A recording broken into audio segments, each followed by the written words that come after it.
Hi, welcome to our channel where we share the most intriguing stories. I came here to build a dream home above the clouds. No rules, no neighbors, no noise, just stars and silence. But the war didn't start with a warning. It started with a brick through my window and a note, "Get out before the view is ruined forever." That's when I knew this was war.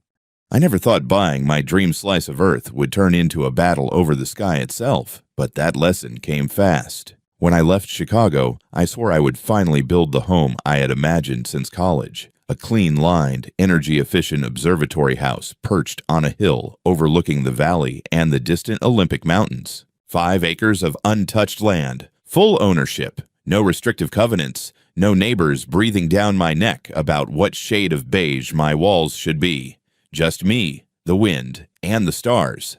The first 2 weeks were incredible. I spent my days between the drafting table and the construction site, checking measurements for the steel supports that would hold up the upper viewing deck, making sure the excavation for the geocooling system stayed perfectly aligned with the slope, drinking coffee on the ridge while watching fog roll over the distant pine forests. I felt free in a way I hadn't felt in years. The closest neighborhood, Crestwood Heights, sat lower on the slope. Nice houses, sure. Cookie-cutter chalets with manicured lawns and identical shutters, all lined up like soldiers afraid to fall out of formation. That was their world. Mine was above them, literally and metaphorically. And, most importantly, outside their borders. On a warm afternoon, while the crew was installing the first set of foundation piers, a fancy SUV crept up my dirt road like a predator stalking its prey. It stopped right by my truck, and out stepped a woman who radiated authority like it was an expensive perfume.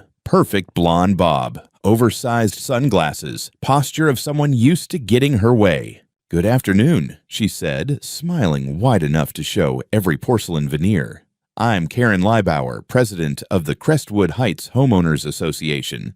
Of course she was. I wiped the dust off my hands and introduced myself. She looked around, taking in the construction as if she were judging art at a museum she already hated. "I'm here because several residents are concerned," she explained sweetly. "Your structure, it rises above our skyline." People in Crestwood are used to enjoying a pristine, uninterrupted view of the valley. A large home on this ridge could severely impact that experience. I told her calmly that this land was not, had never been, and would never be under Crestwood jurisdiction. My purchase agreement explicitly confirmed no HOA involvement. I smiled as politely as possible and assured her I didn't intend to ruin anyone's precious afternoon tea scenery. Karen didn't flinch. "Our architectural review committee would be happy to help you finalize a more community-friendly design. Something that blends better with our aesthetic." "I am my own architectural committee," I said, "and my aesthetic doesn't include asking permission from strangers to build on my own land." A tiny twitch appeared in her left eye. She held her smile, but the warmth drained from it. After a few more pleasantries, she left, tires kicking up dust like an offended dragon retreating to her lair. I hoped that would be the end of it. The next morning, I drove up to the site before sunrise, planning to check on the concrete curing under cold mountain air. Instead, I found my access road blocked by heaps of trash bags, broken cinder blocks, and a rejected Christmas tree, long dead and smelling like wet misery. My lot, the one I had lovingly cleared, was now decorated with scattered chunks of concrete, like the aftermath of a construction explosion. My first reaction was disbelief, then rage, then a bitter laugh. Someone had taken the time, at night, to sabotage my build. I climbed over the barricade and walked the site. Tire tracks, footprints, cigarette butts, real pros. Thankfully, I am not naive. Before even breaking ground, I had installed outdoor cameras on temporary poles around the property. Good coverage, night vision, backed up to a cloud drive. I checked the feed on my phone, and there they were. 3 guys wearing matching landscaping uniforms with the Crestwood logo patch on their sleeves. They moved with the confidence of people who genuinely believed they owned the place. So much for friendly suggestions. I called the county sheriff's office and filed a vandalism and trespassing report. The deputy took it seriously. Footage like that leaves little room for interpretation. He promised to escalate it. As the sun rose, turning the valley gold beneath me, I looked down at Crestwood Heights, a picturesque neighborhood of expensive houses and entitled dreams, and realized something important. These people didn't just fear my house would ruin their view, they feared I didn't answer to them. That, apparently, was a crime worse than any real one they could commit. The summons came in a thick envelope, too formal to be junk and too heavy to be anything good. I found it in my mailbox, wedged between a flyer for artisanal candles and a reminder that someone still thought I needed satellite TV. The return address read Crestwood Heights Homeowners Association Legal Affairs Committee. I stood at the edge of my gravel driveway, opened it, and read through the pages twice because the absurdity needed a second pass to fully sink in. According to Crestwood's lawyers, my home in progress violated what they described as community-protected sightlines and collective scenic harmony. They were demanding I reduce the height of my structure by 2 full floors and repaint the visible framework to a shade of taupe found in their approved palette. Oh, and they were suing me for $450,000 in aesthetic damages and disruption of panoramic cohesion. I hadn't even put up windows yet. The core of their claim, a clause buried in their HOA charter declaring the scenic view from Crestwood Heights as shared intangible community property. And since my home was now visible from 6 homes at the top of Crestwood, I had, in their words, interfered with the communal landscape.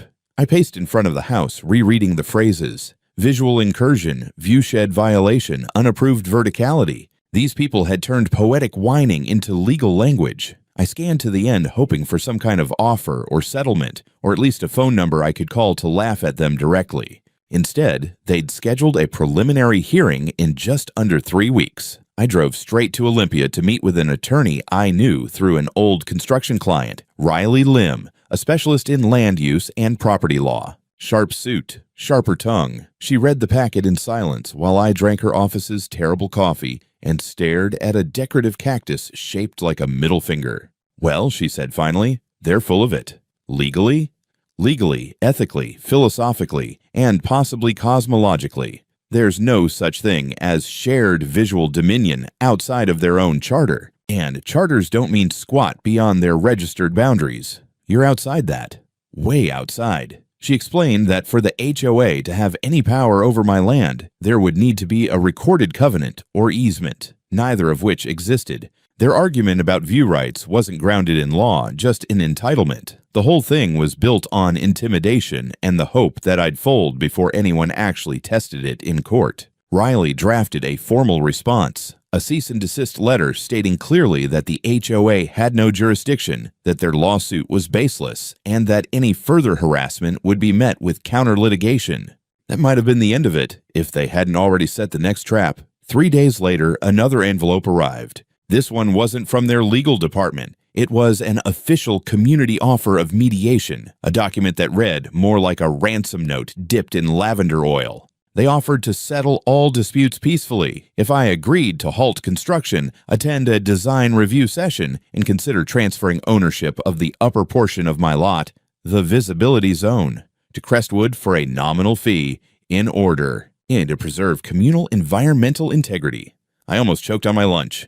I took the letter to Riley. She laughed, then frowned, then started typing. They're trying to buy you out with coercion, and that nominal fee offer, that's a red flag. They want to grab that ridge. We spent the next 2 days assembling documents, the title, purchase agreement, historical parcel records, topographic maps showing the HOA boundaries stopping nearly 200 yards below my lowest stake. Riley prepared a complaint of her own, a motion to dismiss their civil claim as frivolous, plus a demand for the HOA to pay my legal fees. But I wasn't done.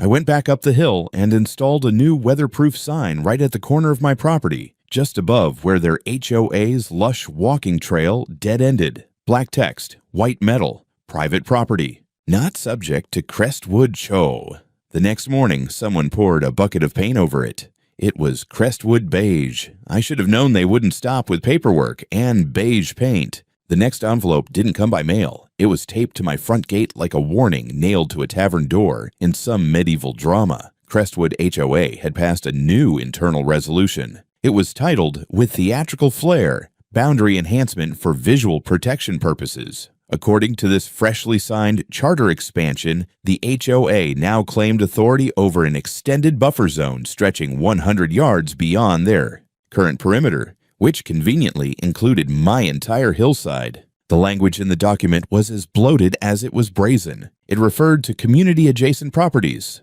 panoramic continuity, and shared atmospheric ambience. They included a map with a thick red line that looped upward like a gerrymandered land grab and swallowed my lot like a snake eating an egg. They even listed my parcel number. I triple-checked. The kicker? They included a welcome packet and an invoice for $9,000 in backdated membership dues, along with a breakdown of additional non-compliance penalties for refusing to adhere to community guidelines. They billed me for the unapproved construction color, excessive angularity of structure, and failure to submit for elevation alignment review. It took me a solid minute to process the sheer audacity. Then I laughed, took a picture, and forwarded it to Riley. She called me within 15 minutes, sounding like she was actually excited. They just committed civil suicide, she said. That's attempted annexation through a fraudulent amendment. They're trying to manufacture jurisdiction by vote, which only works if the annexed party agrees. And you never signed a damn thing. I agreed to meet her the next morning, but I couldn't shake the itch crawling up my spine. Something about the way this was escalating felt off. It wasn't just entitled suburban politics anymore. It felt orchestrated, personal. So that night, I started digging. I pulled up archived land use documents, HOA registration records, and old meeting minutes I found through the county clerk's public portal. Took me hours, but I finally struck gold. First, my parcel had never once in its recorded history been part of any covenant-restricted community. That wasn't news. But what mattered was this. The language in the HOA's expansion vote had used a template from an abandoned zoning proposal from 8 years ago, word for word, and it got better. I traced the names on the supposed community vote signatures that Crestwood submitted. Many of them were neighbors, but some dead. I found at least 4 signatures that belonged to residents who'd sold and moved out over 2 years ago. One woman, Elaine Price, had passed away in 2021, yet there her signature was, bubbly cursive and all, on the line approving the annexation. I printed every one of them, and then I found the final rotting cherry on top. Karen Libauer's husband, Randall Libauer, was listed as the majority shareholder in Blue Oak Development, LLC, the contractor Crestwood had hired for beautification and community enhancement. They were the same ones who'd rebuilt a third of Crestwood's houses after various owners voluntarily stepped down due to violations or sudden legal pressure. This wasn't a zoning dispute anymore. It was a quiet takeover. I sent the packet to Riley along with a single sentence. They're forging their way uphill. She responded within the hour. We're filing for injunction and fraud investigation first thing tomorrow. Before heading to bed, I walked the perimeter of my property and noticed something new. Thin stakes with pink ribbons had been driven into the ground every few yards along my southern fence line. Not mine. Someone was marking territory that didn't belong to them. That night, I didn't sleep much. It was just past midnight when the crash jolted me awake. At first, I thought it was a tree limb. We'd had windstorms before, and the ridge could get vicious this time of year. But the sound was too sharp, too targeted. I grabbed a flashlight and stepped outside barefoot, heart thudding like a misfired nail gun. What I found stopped me cold. A brick lay on my deck, cracked in two, still warm from impact. It had shattered one of the outer panels of the observation frame. Attached to it was a note, taped and folded in half, the handwriting all jagged capital letters. Get out before the view is ruined forever. No signature, no surprise. I didn't even go back inside. I walked straight to the trailer where the surveillance system was housed and pulled the footage. Sure enough, just before midnight, a figure in dark clothes slipped past the tree line on the west side, hood up. No visible face, but the posture was stiff, urgent, like someone running on borrowed courage. They hurled the brick from 20 feet out and disappeared into the woods. I called the sheriff again. This time they sent 2 deputies. They took the footage, the note, the brick, and my written statement. I could tell they were taking it more seriously now. This wasn't vandalism anymore. It was targeted intimidation. The senior deputy, Ramirez, told me, "We've had some noise complaints from down the hill about construction hours. Nothing like this, though. Someone's escalating. Keep your doors locked, mister." Ryder. After they left, I walked the property again with a thermal imager, just in case. Nothing. But I didn't sleep the rest of the night. The next morning, as if on cue, a white pickup with vinyl decals reading Crestwood Grounds and Landscape Committee rolled up my access road. 2 men in khaki uniforms stepped out like they owned the place. One held a clipboard, the other a laser rangefinder. "We're here for a lot line inspection," one of them said without introducing himself, checking structure compliance with visual elevation ordinances. I nearly laughed in his face. "There's no such ordinance here, and you have no right to be on this land." Clipboard guy furrowed his brow like I'd just spoken Latin. "We're operating under HOA Resolution 2107. All adjacent lots are subject to inspection if they fall within the new boundary scope, which is not legally recognized. Sir, we just need to check the structure's maximum height. Try that laser on my house, and I'll consider it trespassing." They stared at me for a moment, waiting for me to blink. I didn't. Eventually, they turned and left, muttering something about non-compliant behavior. That afternoon, I hired a private security firm. By sundown, I had 6 new IR motion sensors installed, a heat-mapped camera grid with backup power, and 2 unmarked trail cams placed along the ridgeline, one aimed directly at the path leading up from Crestwood's highest cul-de-sac. It turned out to be a smart move. 2 nights later, I caught someone, again in that same Crestwood landscaping uniform, trying to tamper with the intake pipes for my geothermal cooling system. He was crouched low, flashlight in hand, a tool bag open beside him. I didn't yell this time. I let the cameras roll and called the sheriff while watching him from the tree line. He ran when he saw the patrol car's headlights. Didn't even bother grabbing the bag. Inside it, wire cutters, bolt lubricant, nitrile gloves, and a small plastic container of what later tested as a silica-based grout compound, the kind that, if introduced into an active cooling system, could clog the filters and destroy the pump. The sheriff's office opened a full criminal investigation. They took the bag. They took my footage. I gave another statement. The next day, Riley filed a formal petition for an injunction, this time not just against the HOA's legal actions, but against any contact or interaction from Crestwood representatives. We included the brick, the note, the fake inspectors, the sabotage attempt. We named Karen Libauer directly, and still the mail kept coming. New infractions, new invoices, threats of liens. A bright yellow final notice warning me that failure to comply would result in forfeiture procedures. Forfeiture of what exactly? They didn't own a damn inch of this land, but it was no longer just HOA theatrics. This was personal, and they were getting desperate. It was Riley who brought up the journalist. I was too deep in the mud by then, caught between camera feeds, court prep, and repairing structural damage. She called late one afternoon while I was on the ridge, reinstalling a sensor someone had yanked from its mount. "Lucas," she said, "I think it's time we get someone else involved. Someone with a louder megaphone than legal briefs." Her contact was a reporter out of Seattle named Nathan Kane, freelance, but with a reputation for cracking HOA corruption scandals like crab legs. He'd spent the past year chasing a story about a gated community in Idaho that levied foreclosure liens against families for having non-approved mailbox colors. I gave her the go-ahead. Nathan drove out 2 days later. Beat-up Subaru, camera bag slung over one shoulder, and a look in his eye like a man who'd smelled a story before the ink had even dried. We sat at my half-finished deck as the sun cut gold across the treetops, and I laid it all out, from the brick and fake inspectors to the forged expansion documents and the creeping siege mentality of Crestwood Heights. He asked questions, sharp, surgical ones. Then he started his own digging. Within 72 hours, he called me back, tone-clipped and electric. "You weren't the first," he said.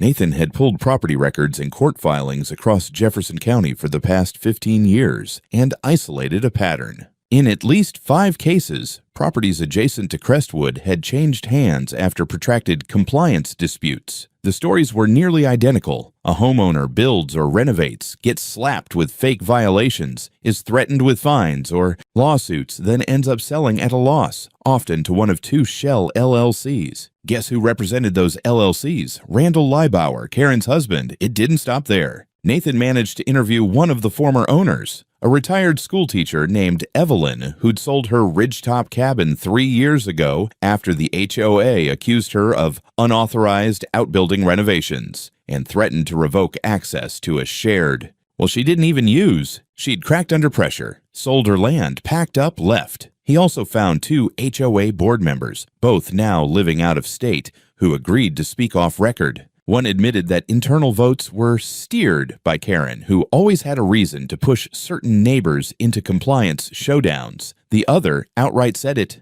Randall's company always got the contracts after someone gave up. It was baked into the system. Meanwhile, Riley compiled everything into a new motion, not just for injunctive relief, but for damages and criminal referral. We now had documented tampering with infrastructure, forged documents, physical threats, evidence of a pattern of coordinated coercion, and fraudulent expansion. It was enough to wake up the state attorney's office. Then came the real shock. One of Nathan's sources leaked internal HOA emails, not the official ones, but personal correspondence scraped from a backup server tied to one of the board members' family accounts. In them, Karen openly discussed clearing the ridge and reclaiming obstructive parcels, referring to mine as the priority target. One thread, dated months before I even bought the land, included a map with my lot circled in red and a single caption, "He'll fold like the others." I didn't know whether to laugh or throw something.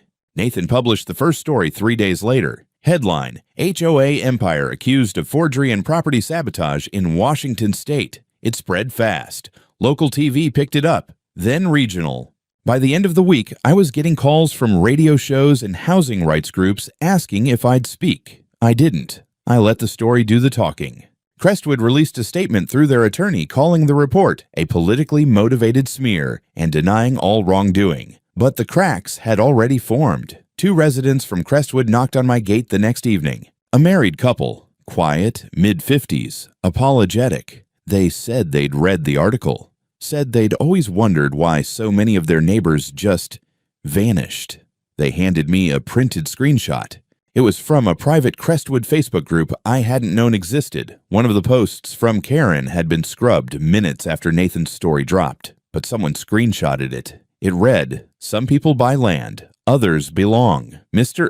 Ryder will learn the difference." The mask was off, and I was done being polite. After Nathan's article went viral, Crestwood Heights didn't just panic, they buckled. But that didn't stop Karen from doubling down. If anything, the spotlight made her more dangerous, like a cornered animal. The very next morning, I walked out to find a county vehicle parked half in the ditch outside my gate, hazard lights blinking. A man in a reflective vest stepped out. "You Lucas Ryder?" I nodded. "We got a report from the HOA that you're violating county slope ordinances. I need to inspect your foundations." Of course, Karen had gone bureaucratic. I asked for a copy of the complaint. He handed me a form barely filled in, with a vague scribble citing improper slope disturbance and potential runoff hazard to community terrain.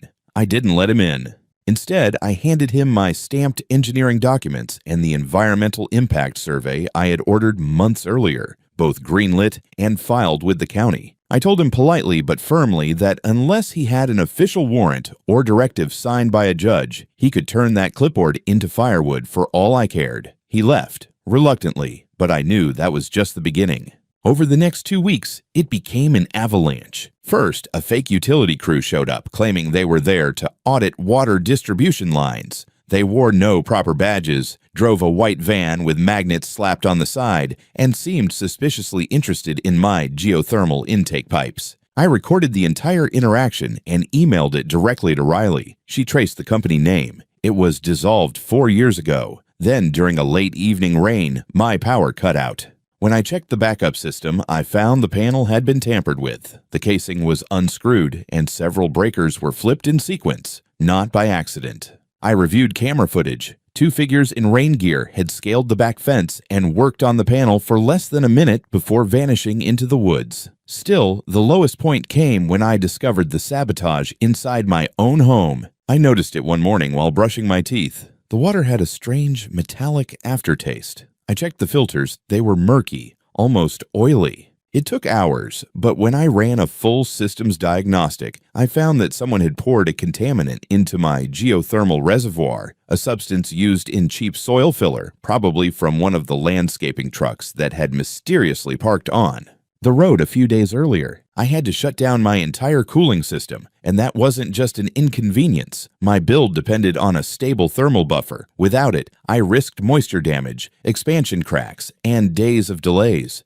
But I was done reacting. I switched tactics. I spent 3 straight days upgrading my surveillance network. I added overlapping infrared motion sensors, replaced all trail cams with 4K thermal-capable units, and even installed a small drone that would auto-launch if triggered by perimeter breaches. The next time someone came near the cooling units, I'd have their faces, plates, and boot prints. Riley, meanwhile, filed for an emergency restraining order, not just against Karen, but against the Crestwood Heights HOA as a legal entity. The judge granted it pending full hearing. That meant anyone affiliated with the HOA stepping onto my land could be arrested for trespass, but that wasn't the only front we pushed. Riley submitted an official complaint to the Washington State Department of Financial Institutions, naming Randall's LLCs as likely fronts for illicit property acquisition schemes. At the same time, Nathan published part 2 of his exposé. This one focused on a pattern of strategic pressure employed by Crestwood against non-HOA homeowners. This one hit harder.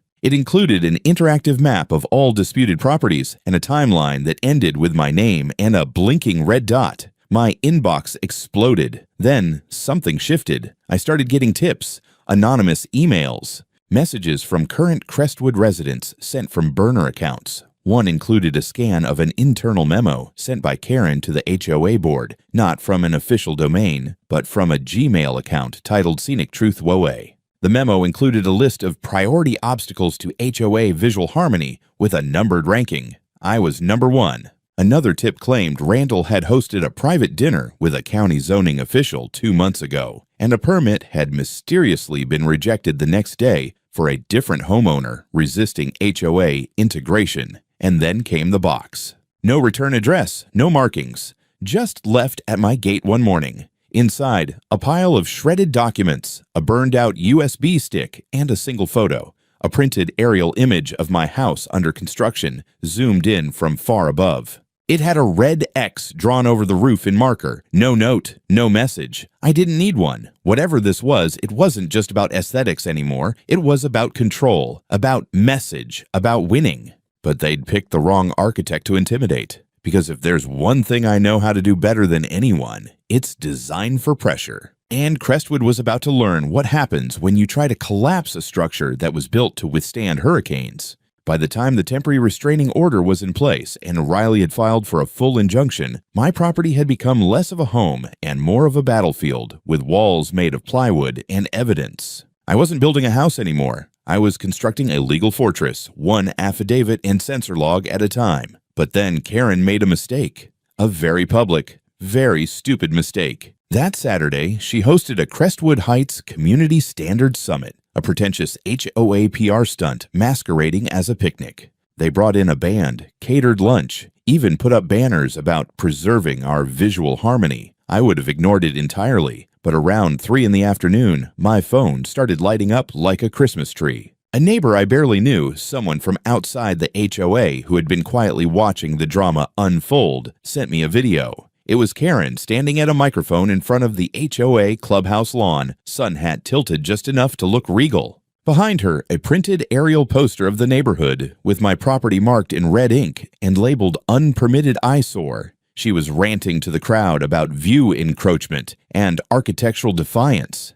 And then she said, loud and clear, "We had a clear skyline before this man decided to build his space station on our hill. That land is part of the visual corridor protected by Crestwood's founding charter, and we will expand if we must." People clapped. Someone whistled, but the damage was done, because she had just admitted, on camera, to her intention to annex my land. And not just annex it, frame the expansion as a right. That video was digital gold. Riley filed it into our case within the hour, but then we got more. The anonymous burner accounts returned. Only now they were sending documents, real ones. One package included internal emails between HOA board members, showing discussions about strategic acquisitions, references to soft targeting non-HOA parcels, and even budget lines labeled legal deterrence. Another file was a scanned copy of an unsigned aesthetic compliance agreement with my name typed on top, falsified, never sent to me, and clearly fabricated post facto. But the most damning of all was a spreadsheet. Dated 2 months prior, it listed HOA expenses. Buried among the landscaping and insurance lines were 3 outrageous entries: security consultation, ridge parcel, permit synchronization, internal archive, contractual disincentive outreach. Riley went pale reading it. These are euphemisms. Permit synchronization likely means they tried to scrub or alter your filings with the county. So we dug deeper. We subpoenaed the county building office, demanding access logs and permit access history. What we found was shocking. Someone using a credentialed login had accessed my plans and submitted internal comments asking for aesthetic review compliance. But the kicker, that credential belonged to Randall's cousin, an administrative contractor who, until recently, had access to zoning records. At this point, the judge overseeing our civil case saw enough. A hearing date was set. Crestwood would have to answer under oath. That's when the gloves came off. Late one night, just days before the court date, I heard the drone alarm go off. Not the usual motion alert. The emergency trigger activated only when a perimeter breach happened in 3 or more zones simultaneously. I bolted upright, grabbed my phone, and pulled up the feed. 3 figures. Dark hoodies moving quickly up the slope behind the house, trying to disable a camera. One had a hammer. Another carried what looked like a gas canister. I didn't wait. I hit the panic switch, wired directly to county dispatch, and programmed to send my location with a pre-registered trespass history. Within 10 minutes, 2 sheriff's vehicles were at the gate, but the intruders were gone. Almost. One had slipped and fallen down the retaining wall, trying to flee. Deputies found him groaning with a fractured ankle and a backpack filled with bolt cutters, gloves, and a typed map of my irrigation layout. His name, Jeff Morton, landscaping crew supervisor for Crestwood Heights. At that point, even the deputies looked stunned. They arrested him on the spot for trespassing, attempted property damage, and suspicion of conspiracy to commit vandalism. Riley moved for a preliminary injunction against the HOA the next morning, and the judge granted it, halting all further enforcement attempts by the association until the court hearing. But the final nail came in the form of an email. Not anonymous this time. It was from a former board member, someone who had resigned quietly 6 months ago. He attached a digital folder titled Mirror Folder, Crestwood Internal 2021-2023. Inside, meeting recordings where Karen pressured members to vote in expansions, voice memos of Randall bragging about bleeding holdouts until they fold, drafts of settlement, offers to homeowners who eventually caved, and, most importantly, a signed draft agreement between the HOA and Marrowbrook Development LLC, Randall's company, listing 5 target properties for reharmonization, with mine at the top. They'd planned this. All of it. From the moment my first post beam was installed, I'd been enemy number 1, but now I had their entire playbook, and court was only a week away. Courtroom mornings taste like copper. Maybe it's the nerves, maybe it's the coffee from the vending machine in the courthouse lobby, brewed in a pot last washed during the Obama administration. But either way, my mouth was dry, my spine too straight, and every sense sharpened like I was back in grad school defending a thesis that could decide my career. Except this wasn't architecture. This was war, dressed in linen suits and legalese. The courtroom itself was smaller than I expected, more wood paneling than steel, more scuffed floor than grandeur. But the tension inside, God, you could cut it with a bone saw. On one side sat me, Riley, and her co-counsel from Seattle, a contract specialist named Derek, whose poker face could have won tournaments. On the other side, Karen, seated like a Sunday matriarch in a beige blazer with pearls, flanked by Randall in a dark suit that tried too hard, and their HOA counsel, a smug, sharp-chinned man who spoke like he billed by the syllable. It was a civil hearing first. Injunction hearings don't usually draw crowds, but this one did. At least 20 people from the county showed up to sit in the gallery, most of them residents. Some wore Crestwood pins. Some I recognized as the quiet neighbors who'd sent me emails of support. One brought a notebook and started writing furiously the moment the gavel fell. Local journalist, maybe. Maybe just someone who smelled scandal. Judge Carlisle, 60-something, veteran of property disputes with the patience of a stone Buddha, opened with a warning. This is not a forum for HOA politics, aesthetic grievances, or vendettas in disguise. This court deals in law, not landscaping. God bless him, Riley began. She laid it out like a narrative, calm and methodical. Property maps, recorded title history, proof of the parcel's autonomy. The illegal attempts to expand Crestwood's jurisdiction. She presented the annexation motion passed by the HOA as Exhibit B, followed by video of Karen's public speech referring to my house as a target for community restoration, the spreadsheet with the cryptic budget entries.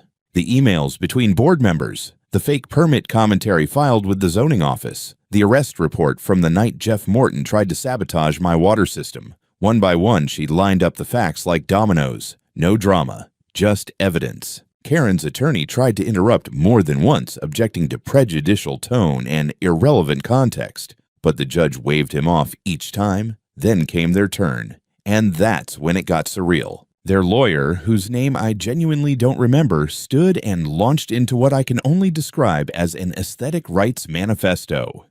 He claimed that Crestwood Heights had an implied easement of view based on historical usage and community expectation. He argued that since homeowners had enjoyed an unbroken visual horizon for over 20 years, any obstruction to that view constituted a material encroachment on shared experiential property. The courtroom went quiet. Even Judge Carlisle tilted his head slightly as if trying to figure out whether this was a legal argument or a spoken word poem. Then the attorney pulled out a bound packet and presented it as Exhibit F, a psychological study supposedly commissioned by the HOA, claiming that visual harmony contributed to lower blood pressure and community cohesion. He argued that my house, with its angular structure and unnatural scale, was a threat to neighborhood morale. I almost laughed, but Riley didn't. She let them finish. Then she dropped the hammer. "Your Honor, this is not an HOA defending its standards. This is a private association attempting to annex land it does not own, forge compliance documents, bribe or manipulate county officials, and intimidate lawful property owners through harassment and sabotage." And then she introduced the final folder, the whistleblower file, audio clips played in the room, Karen threatening dissenting board members with removal, Randall laughing about buying out that idiot architect once he's worn down, a transcript of a phone call between Karen and a contractor discussing how to make life unbearable for non-compliant homeowners. And then, the signed memorandum between Crestwood Heights and Marrowbrook Development, LLC, detailing the planned acquisition and demolition of 5 privately owned homes deemed aesthetic intrusions. The courtroom was dead silent. Judge Carlisle sat back and folded his hands. Then he spoke. "I will be referring this matter to the State Attorney General's office for further investigation. This court is granting the preliminary injunction in full. The HOA is hereby barred from engaging with Mr. Ryder, his property, or the surrounding land in any administrative, communicative, or legal capacity unless ordered through this court. Furthermore, given the severity of the submitted evidence, I am recommending civil fraud and conspiracy charges be reviewed." Karen's face went pale. Randall's expression didn't change. He just stared forward, jaw clenched, as if sheer denial could undo the moment. 2 hours later, as Riley and I walked out into the crisp afternoon, the local journalist approached us. Young, sharp, already holding a recorder. "You've just defeated one of the most aggressive HOAs in the county. Any comment?" Riley didn't blink. "We didn't defeat them. We exposed them. The system will take it from here." She was right. In the weeks that followed, the fallout rippled like an earthquake. The whistleblower's folder became front-page material. County and state investigators launched formal inquiries. Randall was arrested for falsifying documents and for bribery tied to zoning interference. Karen was indicted on counts of fraud, coercion, criminal harassment, and conspiracy to commit property seizure under false pretenses. The entire HOA board resigned. Crestwood Heights was placed under a court-appointed trustee. Half the homeowners called for the dissolution of the HOA. The other half quietly withdrew into silence. And me. I went back to building. 3 months later, the house stood tall. 3 levels of reinforced timber, geothermal climate control, and the crown jewel, a circular rooftop observatory, fully retractable, with a panoramic view that caught the sun in ways no camera could capture. I stood up there one evening with a glass of wine and stared down into the valley, where Crestwood's once symmetrical streets now looked like a map of failed ambition. I had won, not just in court, but in principle. And because I'm a petty man when provoked, I installed one final feature, a stone monument by my driveway facing the direction of Crestwood Heights. It bore one line: "Freedom is not an eyesore." And neither is light. No HOA would ever block my view again.